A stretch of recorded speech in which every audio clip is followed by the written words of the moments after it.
Before those students make it back to the classroom, they have to get there safely, of course. Bianca Holman breaks down a few traffic tips to make sure everything stays smooth in those school zones all across the Las Vegas Valley. Summer break is over for Clark County School District students. Class is in session. Before the first bell rings and kids take their seats, they must arrive to campus unharmed. At 20 miles an hour, 10% of the population struck by a vehicle will not survive. And that 10% is the very elderly and small children because they have no body mass to absorb the crash force. That's why we ask you to slow down, because if you strike a child, they won't live, plain and simple. Drivers, be cautious and take it easy, especially in residential areas and school zones.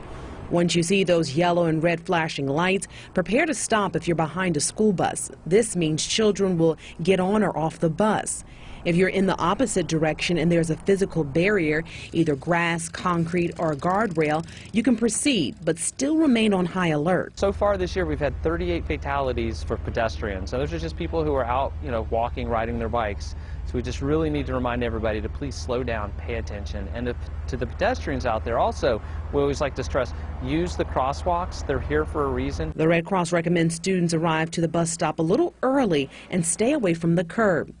Students should pay attention to traffic signals and stay inside the crosswalk. If your child rides their bike to school, be sure they always wear their helmet and ride on the right in the same direction of traffic.